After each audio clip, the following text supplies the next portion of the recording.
국민의힘 전당대회 합동연설회의 막이 오른 가운데 이른바 김 여사 문자 무시 논란으로 촉발된 선거 전 과열 양상에 지도부가 자제를 촉구했습니다. 민주당은 이재명 전 대표의 대표직 연임 출마 선언이 초읽기에 들어갔다는 관측 속에 친명 체제는 더 공고해질 거란 전망도 나오고 있습니다. 국회로 가보겠습니다. 박광열 기자. 네, 국회입니다. 네, 여당 전당대회 이제 보름 앞으로 다가왔는데요. 첫 합동연설회가 조금 전에 시작됐다고요? 네, 국민의힘 차기 지도부에 도전장을 낸 당대표와 최고위원 후보자들 오늘 호남권을 시작으로 모두 5차례 합동연설회를 진행합니다. 이 전당대회 주요 변수로 떠오른 김건희 여사 문자 무시 논란을 놓고 난타전 전망도 나오는데요.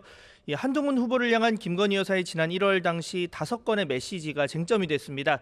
이 명품 가방 수수 의혹과 관련한 대국민 사과 의향이 담긴 것으로 전해졌는데 이에 대한 한 후보의 무응답을 두고 친윤계는 사과할 기회를 놓쳐서 총선 패배를 불렀다는 책임론과 함께 이 당정 갈등 부각을, 반면 한 후보 측은 문자에 사과하기 어려운 사정이 담겼다는 측면을 강조하며 공방이 이어지고 있습니다. 이 문자 공개 시점과 의도를 두고 대통령실 당무 개입 의혹까지 거론되는 등 갈등이 격화하자 이 지도부 차원에서 경고성 자제령까지 내려졌는데요. 직접 들어보시겠습니다. 지금 전당대회 모습은 국민 눈높이에 맞지 않는 공방으로 자해적 행태를 보이고 있습니다. 특히 대통령실은 전당대회 과정에서 일체의 개입과 관여를 하지 않았고 앞으로도 관여하지 않겠다는 입장을 밝혔습니다. 후보자들 역시 대통령실을 전당대회에 끌어들이는 일은 없어야 할 것입니다. 네, 여기에 일부 원외 인사를 중심으로 한동훈 후보 사퇴의 요구 움직임을 두고 불거진 연판장 논란, 또 한 후보 측의 당무 개입 의혹 제기가 대통령실을 흔들고 있다는 이른바 해당 행위 반박이 겹치면서 논란은 전방위로 확산하는 모양새인데요. 나경원 후보는 한동훈, 원희룡 두 후보를 향해 이래서 그들이 총선에 졌다며 패배 브라더스의 진풍경이라고 비판했고, 윤상현 후보 역시 과한 공격을 하지 말라고 양측 모두에 견제구를 날렸습니다. 이런 가운데 민주당은 여당이 낯뜨거운 내부 권력 다툼만 벌이고 있다며 이 민생의 어려움을 해결하려는 생각이 있느냐고 날을 세웠는데요. 이어서 들어보시죠. 하루빨리 빠르고 간단한 해결책을 실행해 유치하고 천박한 일심 논쟁을 종결하고 국민의 삶, 나라의 미래를 논하는 집권 여당 국민의힘 전당대회가 되게 하십시오. 네, 민주당 상황도 보겠습니다. 더불어민주당 이재명 전 대표가 이번 주 당대표 연임 도전을 공식화할 예정이라고요?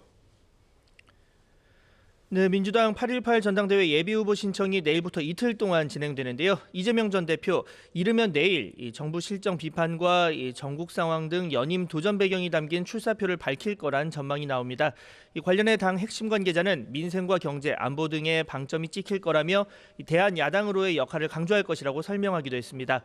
최근 검찰이 경기도 법인카드 유용 의혹으로 이 전 대표 부부 소환 조사를 통보한 가운데 검찰권 남용 등과 관련한 주장이 있을지도 관심이 가는 대목입니다. 오늘 출마를 선언한 전현희 후보를 포함한 최고위원 후보군 대다수가 강성 친 이재명계로 분류되는 상황에서 이 전 대표 대항마로 곧 출마를 공식화할 것으로 보이는 김두관 전 의원은 경남도당 위원장을 사퇴하고 당대표 선거 채비를 본격화했습니다. 김 전 의원 측은 당이 소수의 강성 당원에 좌우되어서는 안 되고 대선 승리를 위해서 대권과 당권 분리가 필요하다는 점을 강조하고 있습니다. 네, 국회 상황도 보겠습니다. 임기 시작 40일이 지나도록 아직 개원식도 열지 못한 채 강대강 대치가 계속되고 있죠. 네, 여야는 개점 휴업 상태인 국회 의사일정 조율을 위한 물밑 협상을 이어간다는 방침이지만 전망은 밝지 않다는 관측이 우세합니다. 야권 주도로 국회 문턱을 넘은 최상병 특검법과 관련해 국민의힘은 대통령의 제2요구권 행사를 공식 건의하며 여론전에 시동을 걸었고, 반면 민주당은 경찰의 임성근 전 사단장 불송치를 언급하며 거부의 명분이 사라졌다고 맞서고 있습니다. 여기에 이진숙 방송통신위원장 후보 등의 청문회와 관련해서도 여야 입장이 팽팽히 갈리면서 치열한 공방을 예고하고 있습니다. 인사가 만사라는데 윤석열 정부의 인사는 참담하기만 합니다. 민주당은 대통령의 막무가내식 극우 인사 등용에 제동을 걸겠습니다. 한 점의 의혹도 남김없이 철저히 검증하겠습니다. 이 후보자가 방통위원장으로 취임한 것도 아닌데 탄핵부터 운운하는 것은 우물가에 가서 숭늉을 찾는 격입니다. 방통위를 애초부터 마비시키겠다는 의도이고 방통위를 제물로 삼아 공영방송을 영구 장악하겠다는 것입니다. 네, 이와 함께 이 방송사법 또 민주당이 발의한 검사 탄핵안 등도 이 여야 협상을 어렵게 만드는 주요 난제로 거론됩니다. 지난달 원구성 합의로 간신히 정상화된 각종 상임위 활동 역시 다시 차질을 빚을 수 있다 우려도 제기되고 있습니다. 지금까지 국회에서 YTN 박광일입니다.